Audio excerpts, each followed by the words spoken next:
मैं R K. Saxena excellence mastermind coaching के YouTube channel में आपका बहुत बहुत स्वागत कर रहा हूं। और जैसा कि मेरा ये जीके का वीडियो है और काफी लोग डिमांड कर रहे थे, मैं इतिहास की वीडियो तो बना रहा हूं। मेरे 15 वीडियो आपके यूट्यूब चैनल में पड़े हुए हैं और बहुत से छात्र ये डिमांड कर रहे थे कि मैं पॉलिटिक्स या राज्य व्यवस्था पर वीडियो बनाऊं, तो उसी का वीडियो है। और आज का मेरा टॉपिक है राष्ट्रपति, प्रेसिडेंट। क्या टॉपिक है? राष्ट्रपति। तो बहुत इंपॉर्टेंट टॉपिक है कंप्यूटर इंडस्ट्री से, और लगभग ये देखा गया है कि चाहे एग्जाम कोई भी हो, इससे जो है वो क्वेश्चन आपके आते ही है। तो चलिए इसके बारे में चलते हैं हम। तो राष्ट्रपति से आपके जो है वो क्वेश्चन क्या है एग्जाम में आते हैं, ठीक है। तो राष्ट्रपति जो है भारत का सर्वोच्च पदाधिकारी होता है। तो एक चीज जान लें अपन, भारत का सर्वोच्च पदाधिकारी या भारत का प्रथम नागरिक कौन कहलाता है? आपका राष्ट्रपति कहलाता है, प्रथम नागरिक, ठीक है। ये पूछा गया क्वेश्चन कि भारत का प्रथम नागरिक कौन होता है, तो भारत का प्रथम नागरिक जो है वो आपका राष्ट्रपति होता है। और एक क्वेश्चन आपके एग्जाम में आता है कि संघ की कार्यपालिका, जो भारतीय संघ की कार्यपालिका का जो शक्तियां हैं किसमें निहित हैं? तो संघ की, भारतीय संघ की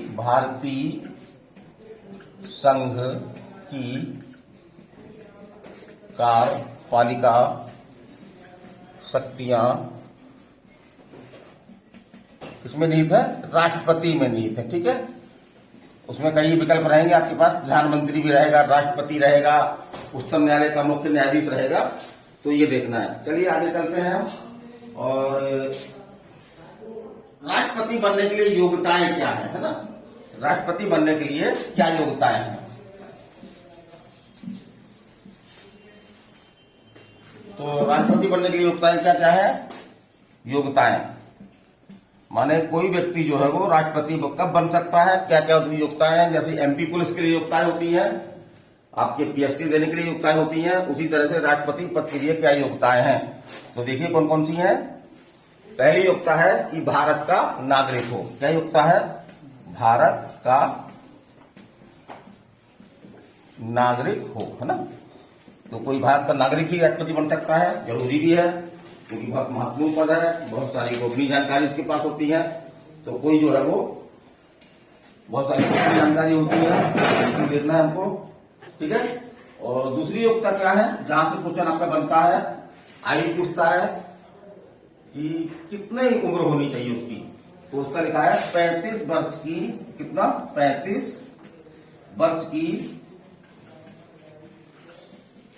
आयु पूरी कर चुका हो। ध्यान देना, यहां पे पूरी कर चुका हो, ठीक है।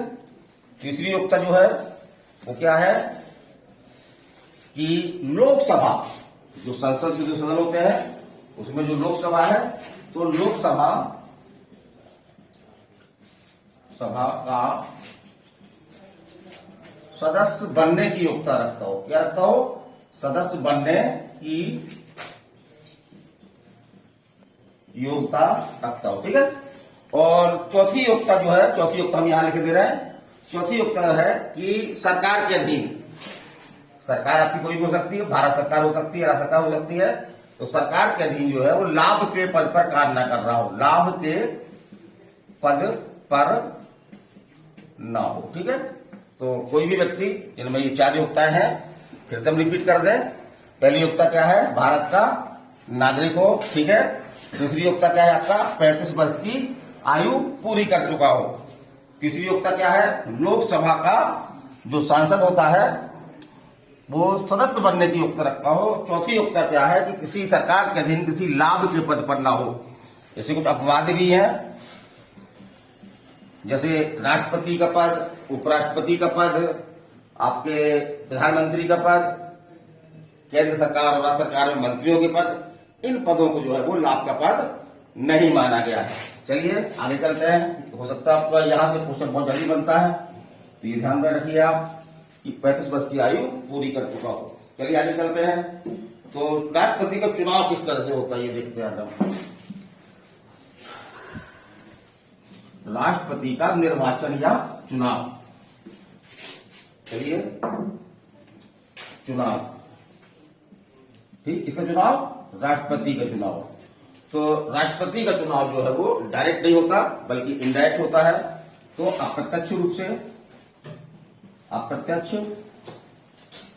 से, ठीक है, ये ध्यान रखना है। पूछते राष्ट्रीय चुनाव किस तरह होता है, तो अप्रत्यक्ष रूप से माने इनडायरेक्ट रूप से निर्वाचक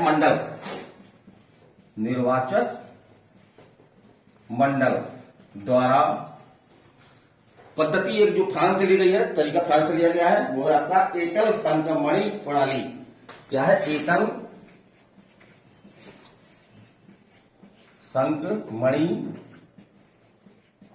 प्रणाली, है ना। कभी पूछा गया कि ये कहां से ली गई है, मतलब आईएएस क्वेश्चन है ये, कि जो एकल संक्रमणि प्रणाली से राष्ट्रपति का चुनाव होता है अप्रत्यक्ष रूप से, तो ये एकल संक्रमणि पद्धति जो है, यह तरीका जो है वो कहां से लिया गया है, तो ये आपका कहां से लिया गया है? फ्रांस से। इसको याद रखिए, काफी कठिन क्वेश्चन माना जाता है लेकिन एग्जाम में आ सकता है, आए हैं क्वेश्चन ये। और चलिए आगे चलते हैं। हमने बात की निर्वाचक मंडल, है ना। तो निर्वाचक मंडल में कौन कौन शामिल होते हैं? निर्वाचक मंडल में कौन कौन शामिल होते हैं? जो राष्ट्रपति के चुनाव में जो है वो वोटिंग करते हैं, ठीक है। तो निर्वाचक मंडल में आपके लोकसभा, ठीक है, राज्यसभा और राज्यों में जो विधानसभाएं होती, विधानसभा, इनके निर्वाचित सदस्य, ठीक है, यही वोट करते हैं। निर्वाचित माने सदस्य दो तरह के होते हैं, एक तो मनोनीत होता है और एक निर्वाचित होता है। तो जो मनोनीत सदस्य है वो आपको जानकारी दे रहे हैं, उससे भी क्वेश्चन आपके बनते हैं। जैसे कि राष्ट्रपति जो है वो लोकसभा में कितने 2 सदस्यों को, है ना, और राज्यसभा में 12 सदस्यों को जो है मनोनीत करता है। तो इससे क्वेश्चन आते हैं कभी कभी कि राष्ट्रपति लोकसभा में कितने सदस्यों को मनोनीत करता है, तो कितनों करता है बच्चों? कितनों करता है? 2 लोगों को, है ना, और राज्यसभा में 12 सदस्यों को। इसी प्रकार से आपका जो है वो विधानसभा, जो राज्यों की विधानसभाएं होती है, ये विधानसभा है ना, इसमें भी जो है वो एक मेंबर को राज्यपाल मनोनीत करता है। ये ध्यान रखिएगा। राज्यसभा में जो है वो हर राज्य की राज्यसभा में हर राज्य का राज्यपाल होता है, तो एक सदस्य को जो है वो क्या करता है? मनोनीत करता है। तो ये लोग उसमें वोट में हिस्सा नहीं लेते हैं। मानी ये 2 लोग, ये 12 लोग और ये एक लोग, जितनी विधानसभाएं हैं, तो इनको वोटिंग में हिस्सा नहीं लेते हैं। केवल कौन भाग लेते हैं? निर्वाचित सदस्य, ठीक है।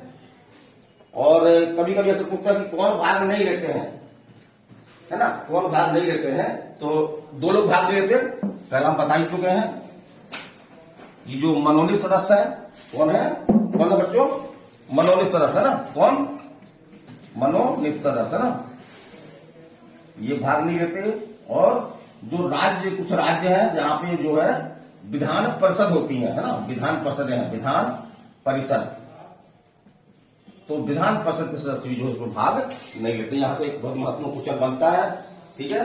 चलिए आगे चलते हैं। राष्ट्रपति का कार्यकाल एवं वेतन, हमारा अगला इसी में टॉपिक है राष्ट्रपति का कार्यकाल एवं वेतन। तो जानते हैं हम कार्यकाल एवं वेतन, ठीक है। तो राष्ट्रपति के कार्यकाल तो सबको मालूम है कितना होता है?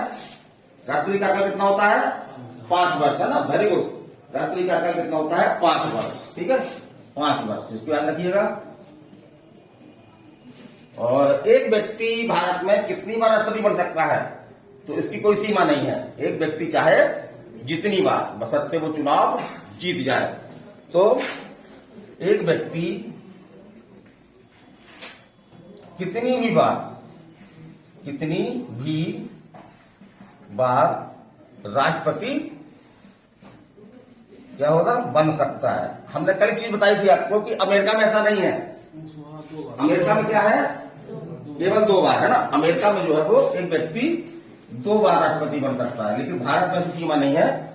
एक व्यक्ति जितनी बार चाहे उतनी बार राष्ट्रपति बन सकता है, ठीक है। चलिए आगे चलते हैं। इसको शपथ कौन दिलाता है ना? राष्ट्रपति को शपथ कौन दिलाता है? क्वेश्चन बनता है सर कि राष्ट्रपति जो अगर निर्वाचित हो गया है तो अपने पद में गोपनीयता की शपथ लेता है वो, तो शपथ कौन दिलाता है? शपथ कौन दिलाता है? क्वेश्चन आता है आपके एग्जाम में। कौन दिलाता है बच्चों? Supreme court. तो सबसे बड़ा न्यायालय है सुप्रीम कोर्ट। सुप्रीम कोर्ट का वो जो है मुख्य न्यायाधीश। ठीक है, ये क्वेश्चन आता है परीक्षा में, कई चीज लिख देंगे। प्रधानमंत्री लिख दिया जाएगा, इसका नाम भी होगा। तो ये देखना अपन को कि शपथ कौन दिलाता है। शपथ कौन दिलाता है? सुप्रीम कोर्ट का मुख्य न्यायाधीश। ठीक है, इसको दिमाग में रखिएगा। और आगे चलते हैं, वेतन भत्ते और निवास वगैरह। वेतन भत्ता और निवास। तो वेतन क्या है? वेतन मालूम होगा आप लोगों को, बढ़ा है वेतन अभी, पहले तो कम था, अभी कुछ ही वर्ष पहले बढ़ा है। तो राष्ट्रपति को वेतन कितना मिलता है? याद रखिए 5 लाख रुपया। क्या साल की महीना? महीने में है ना, महीने में, महीना है ना। और आपका निःशुल्क आवास मिलता है। आवास चर्चित आवास है, क्या उसको बोलते हैं अपन? राष्ट्रपति भवन। क्या बोलते हैं? राष्ट्रपति भवन, है ना। तो इसका निवास क्या है? पूछा था कि राष्ट्रपति का निवास क्या बोलते हैं? राष्ट्रपति भवन, है ना। वहां पे गुलाबों की बहुत सुंदर बगिया है, मैं तो जा चुका हूं। आप लोग भी कभी दिल्ली जाइएगा तो वहां पर जो है वो गुलाबों की बहुत सारी वैरायटी हैं, जो आपने हो सकता बहुत सारी वैरायटी ना देखी हो। चलिए ठीक है। और एक चीज बता दें कि जो वेतन भत्ते मिलते हैं, है ना, वेतन वगैरह मिलते हैं, ये आयकर, इसमें आयकर नहीं लगता। जो टैक्स है आपका आयकर जो है वो, उससे ये क्या होते हैं? मुक्त होते हैं। क्या होते हैं? मुक्त होते हैं। तो ये ध्यान रखिएगा, है ना, टैक्स नहीं लगता। और राष्ट्रपति जो है वो अपना त्याग पत्र किसको देता है? जबकि अभी तक भारत में ऐसी नौबत नहीं आई, किसी भी राष्ट्रपति ने जो है वो त्याग पत्र नहीं दिया है। लेकिन हमारे संविधान में लिखा हुआ है, यदि राष्ट्रपति अपना पद छोड़ना चाहता है, भाई नहीं रहना चाहता है, किसी कारण से पद छोड़ना चाहता है, तो अपना त्याग पत्र किसको देगा? ठीक है, त्याग पत्र। तो ये बहुत गलती होती है, यहाँ पे बच्चे गलती करते हैं, थोड़ा सा अलग टाइप की बात है। तो वो कौन है आपका? उपराष्ट्रपति। इसको देता है उपराष्ट्रपति को। वो ऐसा क्यों है? ऐसा इसलिए है कि राष्ट्रपति भारत का पहला नागरिक है, और जो दूसरा नागरिक है वो भी जो है वो कौन है? उपराष्ट्रपति है। और जैसा हम जानते हैं कि राष्ट्रपति का पद जैसे ही खाली होता है तो उसके स्थान पर जो है वो उपराष्ट्रपति राष्ट्रपति का काम करने लगता है। तो राष्ट्रपति त्याग दे रहा है, तो एक त्याग पद देने वाला राष्ट्रपति किसको त्याग पद दे रहा है? भावी राष्ट्रपति, कार्यवाहक राष्ट्रपति को दे रहा है। तो इसलिए ये, बाकी अन्य लोग जो है वो उत्तर अमेरिका के मुख्य न्यायाधीश, उनका वरीयता क्रम छोटा है। प्रधानमंत्री, उनका वरीयता क्रम भी छोटा है। तो त्याग पत्र का एक नियम होता है कि या तो अपने से बड़े को दिया जाता है, यदि कोई बड़ा अवेलेबल नहीं है तो फिर क्या करते हैं? अपने से समकक्ष को दिया जाता है। तो जो उपराष्ट्रपति है वो राष्ट्रपति बन जाएगा। जो प्रकार से एक राष्ट्रपति जो है होने वाले राष्ट्रपति को जो है वो त्याग पत्र देता है।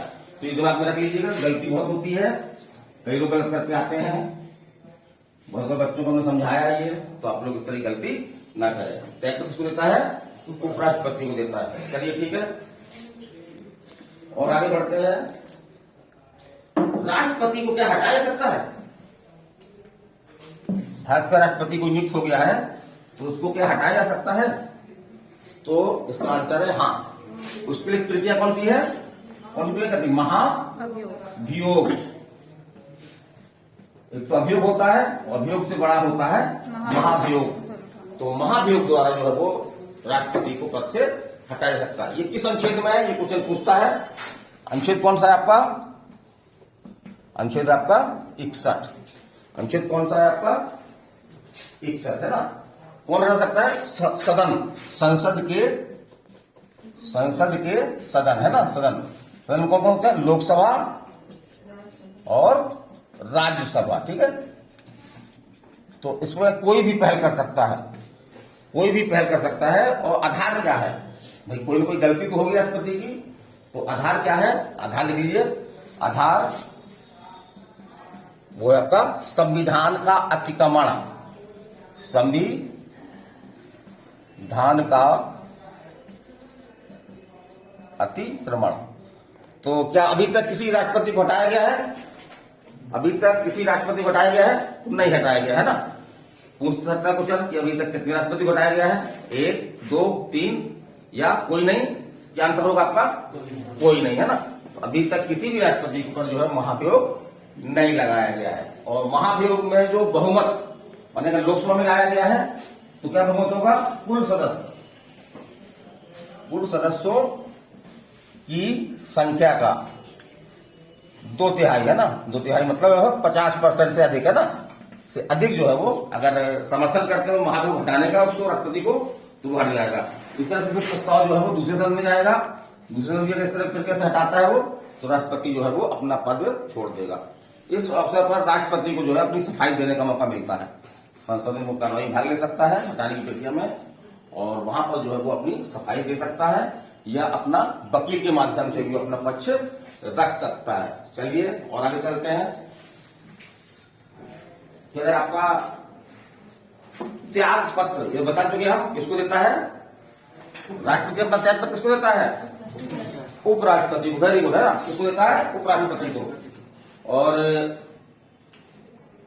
यदि किसी कारण से जैसे कि मृत्यु हो गई है या त्याग पत्र दे दिया गया है या असमर्थ हो गया है, तो राष्ट्रपति पद छोड़ देता है या राष्ट्रपति का पद जो है वो खाली हो जाता है, तो कितनी अवधि के अंदर चुनाव करवाना आवश्यक है ना? तो 6 माह, है ना, ये याद रखिएगा, 6 माह। लेकिन अगर समान परिस्थिति है, क्या है, कार्यकाल पूरा होने के बाद ही हो जा रहा है ना, तो इसके संबंध में 6 माह वाली बात नहीं है। 6 माह वाली बात नहीं है। क्या बात है कि राष्ट्रपति का कार्यकाल पूरा होने के पहले ही जो है चुनाव करवा लिए जाएंगे और ये डिसाइड हो जाएगा कि कौन व्यक्ति राष्ट्रपति निर्वाचित हुआ है और उसको जो है वो शपथ दिलाई जाएगी। तो उसमें 6 माह वाली बात लागू नहीं होगी। चुनाव जो है वो पहले से करवा लिया जाएगा। उनको मालूम है कि पद खाली हो रहा है, उसके पहले चुनाव प्रक्रिया हम संपन्न करके और राष्ट्रपति का पद जो है वो निर्धारित कर देंगे। चलिए आगे चलते हैं। शक्तियां एवं कार्य, इससे क्वेश्चन आते हैं आपके। बहुत सारी शक्तियां हैं, व्यापक शक्तियां प्राप्त है राष्ट्रपति को, लेकिन ये वास्तविक शक्तियां न होकर के नामात्र की शक्तियां हैं। क्योंकि हमने जो है कौन सी प्रणाली अपनाई है? संसदीय शासन प्रणाली। कौन सी प्रणाली? संसदीय शासन प्रणाली। इसमें जो है वो शासन प्रणाली, इसमें 2 तरह की कार्यपालिका होती है ना। वास्तविक कार्यपालिका जिसका अध्यक्ष कौन होता है? प्रधानमंत्री, और नामात्रिक कार्यपालिका जिसका अध्यक्ष कौन होता है? आपका राष्ट्रपति। तो उसी परिप्रेक्ष्य में हम इसकी शक्तियों का अध्ययन करेंगे। तो कौन कौन सी शक्तियां प्राप्त है इसको चलिए हम देखते हैं। तो नियुक्ति संबंधी शक्तियां, कौन सी? नियुक्ति संबंधी शक्तियां। तो राष्ट्रपति बहुत सारे लोगों की नियुक्ति करता है, ठीक है, करता है, मालूम है ना। इससे क्वेश्चन बनता है नियुक्ति। तो किस किस की नियुक्ति करता है देखिए, तो चलते हैं हम। तो उनके हम बहुत सारे नाम तो नहीं ले पाएंगे, बहुत सारे पदों की नियुक्ति करता है, तो आप इसमें ध्यान दीजिएगा। लेकिन जो मुख्य पद है उनको हम जो है वो बताना चाहते हैं, ठीक है। तो देखें कौन कौन सा है। तो जैसे कि प्रधानमंत्री, ठीक है, प्रधानमंत्री, केंद्र सरकार के मंत्री, जो केंद्र सरकार में मंत्री हैं उनकी भी ये नियुक्ति करता है। फिर सुप्रीम कोर्ट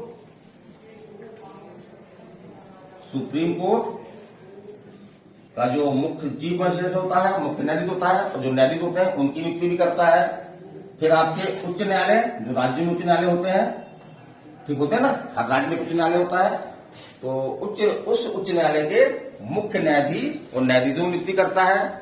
फिर आपके बहुत सारे आयोग है केंद्रीय लेवल के, जैसे कि कौन कौन से आयोग हो सकते हैं आपके, जैसे कि निर्वाचन आयोग,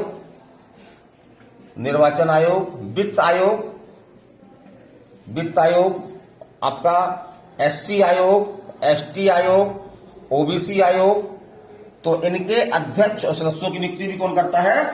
राष्ट्रपति करता है। ठीक है। और जो एक ये पूछा गया एग्जाम में, राज्यपाल, जो राज्यों में राज्यपाल होते हैं उनकी नियुक्ति भी कौन करता है? कौन करता है? कौन करता है? राष्ट्रपति, है ना। तो ये ध्यान में रखना है। और जो 3 सेनाएं होती हैं, कौन कौन सी सेना? थल सेना, जल सेना और वायुसेना। तो इनमें एक अध्यक्ष होता है। तो इन अध्यक्षों की अध्यक्ष की नियुक्ति कौन करता है? आपका राष्ट्रपति करता है। ये दिमाग में रखना है आपको। ठीक है। और राष्ट्रपति जो है वो तीनों सेनाओं का सर्वोच्च सेनापति होता है। ये पूछा आता है एग्जाम में कि तीनों सेनाओं का सर्वोच्च सेनापति कौन होता है? तो कौन होता है? कौन होता है? राष्ट्रपति होता है। ये दिमाग में क्वेश्चन आया, आगे भी क्वेश्चन आया है, ये एमपी में क्वेश्चन आ चुका है, तो इसको आपको ध्यान में रखना है। और राष्ट्रपति जो है वो संसद का अभिन्न अंग है। ठीक है। इसको नोट कर लीजिए आप कि राष्ट्रपति संसद का क्या है? अभिन्न अंग है। कैसे अंग है? क्योंकि संसद अगर हम बोलेंगे तो संसद में 3 मतलब होता है। संसद में 3 चीजें आती हैं। आपका कौन कौन सी आती है? पहला तो आपका राष्ट्रपति आएगा, राष्ट्रपति प्लस आपका लोकसभा प्लस राज्यसभा बराबर संसद, बराबर क्या? संसद। तो ये ध्यान दीजिए, है ना। और कोई भी कानून कौन बनाता है? लोकसभा राज्यसभा बनाती है केंद्र सरकार कानून। तो वो कानून कब प्रभावी अंतिम होते हैं, बनकर तैयार होते हैं? तो उन पर कौन हस्ताक्षर करता है? राष्ट्रपति। तो राष्ट्रपति के हस्ताक्षर के बिना जो है वो कोई भी कानून जो है वो कंप्लीट नहीं हो सकता, कंप्लीट नहीं हो सकता। तो ये बात ध्यान में रखना है आपको। चलिए और चलते हैं। इसी प्रकार से जैसे हमने बताया था आपको कि मनोनीत भी करता है ना। बता चुके हम आपको क्या? राष्ट्रपति लोकसभा में कितने सदस्य मनोनीत करता है? 2 सदस्यों को। और राज्यसभा में 12। इसी तरह से राज्यपाल राज्य विधानसभा में कितने सदस्य मनोनीत करता है? 1, है ना। बताया था अभी हमने ना, 1 करता है। अब राष्ट्रपति की एक और बहुत महत्वपूर्ण शक्ति है, वो कौन सी है? आपकी क्षमादान शक्ति। और ऐसे राजदूत, भारत के कई देशों में राजदूत होते हैं, उनकी नियुक्ति कौन करता है? उनकी नियुक्ति भी जो कौन करता है? राष्ट्रपति करता है। ठीक है। उनकी नियुक्ति कौन करता है? राष्ट्रपति करता है। अब हम जो एक शक्ति की बात कर रहे हैं वो क्या है? राष्ट्रपति की क्षमादान शक्ति।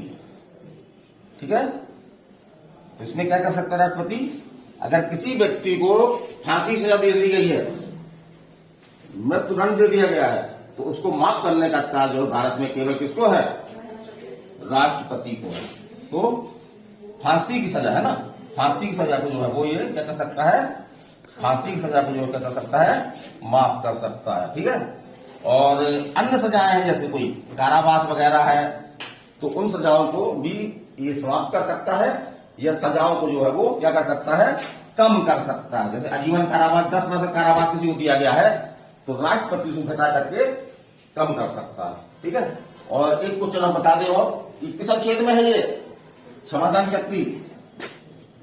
राष्ट्रपति की क्षमादान की शक्ति जो है वो किस अनुच्छेद में है? बताइए नेहा। अनुच्छेद 72। इसको नोट कर लीजिए, है ना। अनुच्छेद 72 में है ना। इसी तरह की शक्ति राज्यपाल को भी है, लेकिन उसको मृत्युदंड को क्षमा करने की शक्ति नहीं है ना। तो ये भी ध्यान रखिए। राज्यपाल हम पढ़ाएंगे, उसका वीडियो भी बनाएंगे, आपको वीडियो मिलेगा। जैसा कि मैंने वादा किया है कि मैं YouTube के माध्यम से भी आपको बहुत सारा मैटर दूंगा जो आपके काम होगा, है ना, जो आपकी जो है वो काम में आएगा। चलिए और आगे चलते हैं। राष्ट्रपति को जो है वो आपातकालीन शक्तियां भी प्राप्त है। ठीक है। मालूम है ना आप लोग को? क्यों नहीं? राष्ट्रपति की आपातकालीन शक्तियां जाइए पास में। राष्ट्रपति की आपातकालीन क्या शक्तियां कितनी है? ये कितनी है? 3 प्रकार की है, 3 प्रकार की है। पहली आपका कौन सा है? राष्ट्रीय आपात। पहला कौन सा है? राष्ट्रीय आपात। राष्ट्रीय आपात ये संक्षेप में है, ये पूछता है अब अनुच्छेद 352 में, है ना। अभी तक कितनी बार राष्ट्रीय आपात लग चुका है? अभी तक राष्ट्रीय आपात जो है वो कितनी बार लग चुका है? तो 3 बार। पहला 1962, ठीक है, पहला क्या है? 1962। दूसरी बार 1971 और तीसरी बार 1975, ठीक है, 1975। तो ये 1962 में जब भारत और चीन के बीच में युद्ध हुआ था तब पहली बार लगा था। ये क्वेश्चन परीक्षा में आता है कि भारत में पहली बार राष्ट्रीय आपात जो है वो कब लगाया गया? कब लगाया गया? 1962 में। दूसरी बार 1971 में और तीसरी बार 1975 में। कुल कितनी बार लगाया गया? हाँ, कुल 3 बार, है ना। कितनी बार लगाया गया? 3 बार लगाया गया। 75 में जो है वो इंदिरा गांधी के खिलाफ जो है वो एक बड़ा जन आंदोलन शुरू हो गया था, है ना। कहते हैं कि विभिन्न पार्टियों ने मिलकर के जो इंदिरा गांधी का विरोध करना शुरू कर दिया था। तो इंदिरा गांधी को अपनी कुर्सी खतरे में महसूस हो रही थी उस समय। तो उन्होंने एक कड़ा अपनाया जिसको इमरजेंसी के नाम से आज भी याद करते हैं। बहुत कड़ा कानून था, हमारी जो स्वतंत्रताएं काफी छीन ली गई थी, क्योंकि आपात में ऐसा होता है तो उसकी आलोचनाएं की जाती हैं काफी। और ये जो आधार था वो था आंतरिक विद्रोह के आधार पर। तो अब आंतरिक विद्रोह शब्द को हटा दिया गया है। राष्ट्रीय आपात जो 3 आधार है। पहला आधार क्या है आपका? युद्ध। दूसरा आपका बाह्य आक्रमण, बाह्य आक्रमण। और तीसरा आपका है सशस्त्र विद्रोह, सशस्त्र विद्रोह, ठीक है। पहले इसके स्थान पे जो क्या था? एक आंतरिक विद्रोह शब्द था, आंतरिक विद्रोह। तो इसको जो है वो जनता पार्टी सरकार द्वारा इस शब्द को हटा करके इसके स्थान पर क्या रख दिया गया? सशस्त्र विद्रोह शब्द रख दिया गया, क्योंकि इस शब्द का बहुत आसानी से दुरुपयोग हो सकता है।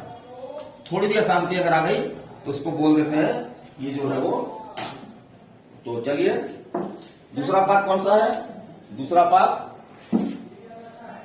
कौन सा है? राष्ट्रपति शासन, ठीक है। कौन सा है? राष्ट्रपति शासन। दूसरा आपातकालीन है आपका राष्ट्रपति शासन, है ना।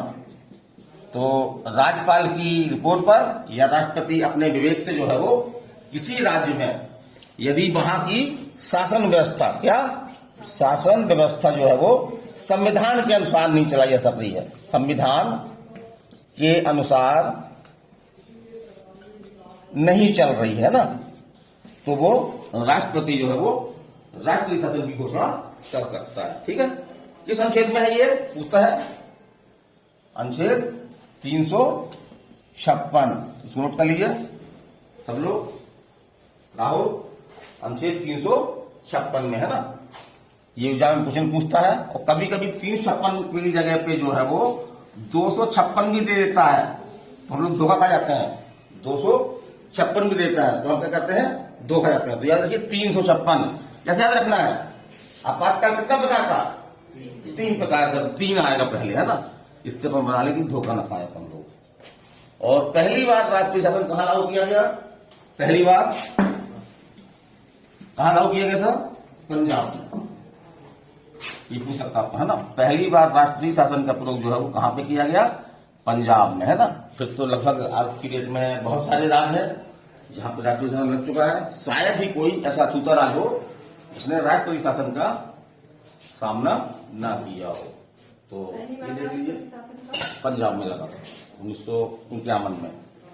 1951 में नोट कर लीजिए, है ना। राहुल, मनीष, है ना। कब लगा था? 1951 में, ठीक है। चलिए आगे चलते हैं। तीसरा पाठ कौन सा बताया हमने? वित्तीय पाठ। कौन सा पाठ है? वित्तीय पाठ।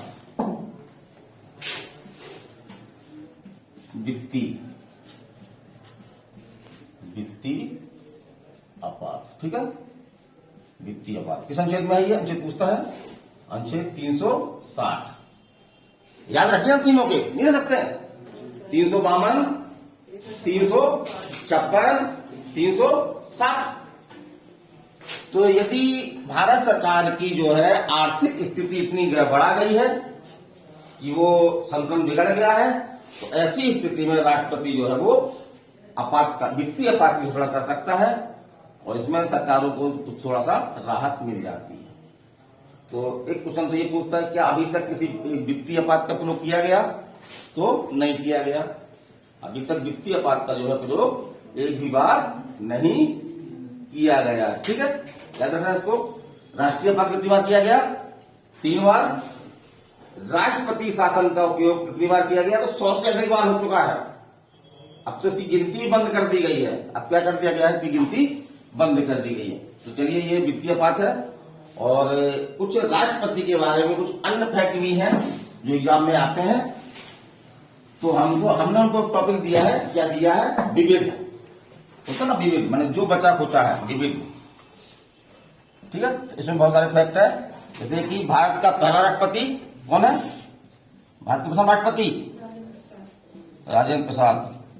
और हमने कल बताया था कि सबसे अधिक कार्यकाल वाला राष्ट्रपति, जो सबसे अधिक समय तक राष्ट्रपति रहा, कौन? यही राजेंद्र प्रसाद, 12 वर्ष तक लगभग। ठीक है, और क्वेश्चन आते हैं इससे, जैसे कि निर्विरोध चुने जाने वाला राष्ट्रपति, निर्विरोध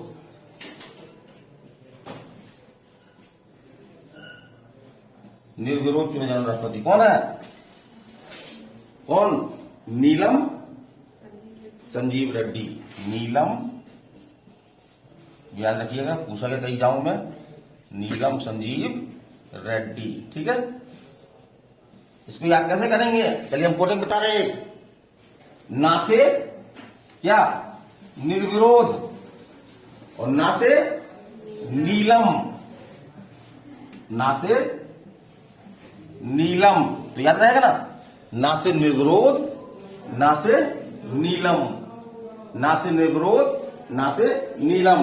और नीलम पूरा नाम आ जाएगा। क्या नाम, पूरा नाम क्या है? नीलम संजीव रेड्डी। ठीक है, और देखते हैं फैक्ट, जैसे कि प्रथम कार्यवाहक राष्ट्रपति, प्रथम कार्यवाहक राष्ट्रपति, तो वो कौन है यहाँ पे? बीबी गिरी। कौन है? बीबी गिरी। ये भारत के प्रथम कार्यवाहक राष्ट्रपति। सब बताया था कि राष्ट्रपति पद खाली हो जाता है तो उसके स्थान पे जो काम करता है उसको क्या बोलते हैं? कार्यवाहक राष्ट्रपति। तो कई बार हो चुका है ऐसा, लेकिन प्रथम कार्यवाहक राष्ट्रपति कौन बना, इसने काम देखा, तो वो थे बीबी गिरी। चलिए आगे चलते हैं। एक पूछता है कि कार्यकाल के दौरान मृत्यु को प्राप्त होने वाला पहला राष्ट्रपति, जिनकी मृत्यु कार्यकाल में ही हो गई थी, अपना पूरा 5 वर्ष का कार्यकाल पूरा नहीं कर पाए। तो पहले वो है आपके जाकिर हुसैन। कौन है? जाकिर हुसैन। तो इसको याद रखना है। ठीक है, ये पूछा गया है। और दूसरे मुस्लिम राष्ट्रपति, उनके भी मृत्यु कार्यकाल में हुई थी। तो ये कहा जाने लगा था, जैसा कल मैं बता रहा था, कि मुस्लिम लोगों को जो है वो राष्ट्रपति का पद जो है वो नहीं फलता। लेकिन इस धारणा को जो है वो किसने खंडित कर दिया? एपीजे अब्दुल कलाम ने, है ना, उन्होंने पूरा कार्यकाल किया। तो और आगे बढ़ते हैं। एक क्वेश्चन ये भी आता है, क्योंकि एमपी का एग्जाम है, अपन एमपी एग्जाम दे रहे हैं, काफी एमपी पुलिस दे रहे हैं, एमपीपीएससी दे रहे हैं। तो ऐसा मध्य प्रदेश का कौन सा व्यक्ति था जो राष्ट्रपति बना? मध्य प्रदेश का ऐसा कौन सा व्यक्ति था जो राष्ट्रपति पद तक पहुंचा? शंकर दयाल शर्मा। Very good, Shankar Dayal Sharma. ये पूछा गया क्वेश्चन परीक्षा में आया, पीएससी तक में आया ये। ऐसा कौन सा व्यक्ति है जो मध्य प्रदेश के हैं और राष्ट्रपति बने? तो कौन बने? शंकर दयाल शर्मा। और भारत के प्रथम दलित राष्ट्रपति, दलित मतलब एससी के हों, शेड्यूल कास्ट के, तो वो थे आपके कौन थे? के आर नारायण। के आर सुना नाम इनका आप लोगों ने? नारायण, है ना। और दूसरे राष्ट्रपति जो वर्तमान राष्ट्रपति हैं वो भी क्या है, दल समुदाय से आते हैं, है ना। तो वो कौन से टर्म के हो गए? दूसरे के, ठीक है ना। क्या नाम है उनका? रामनाथ कोविंद। कई लोग भूल जाते हैं, कोई कई लोग गोविंद बोलते हैं, रामनाथ गोविंद। तो हम नाम लिखते हैं राम नाथ कोविंद, को छोटा बी आधा ना और दा कोविंद, ठीक है। तो ये वर्तमान राष्ट्रपति हो गए आपके। ये किस क्रम के हैं? ये 14वें राष्ट्रपति हैं। किस क्रम के हैं? 14वें। ये पूछा सकता किस क्रम के राष्ट्रपति हैं ये? तो ये जो है वो 14वें राष्ट्रपति हैं। और एक क्वेश्चन चलिए, नेहा बताइए, भारत की प्रथम महिला राष्ट्रपति। वेरी गुड, कौन है? फिर बोलिए, कौन है? प्रतिभा पाटिल, है ना, प्रतिभा पाटिल। यह पूछ दे कि भारत में अभी तक कितनी महिलाएं राष्ट्रपति बनी हैं, तो केवल एक। वो कौन है? प्रतिभा देवी, है ना, प्रतिभा देवी पाटिल।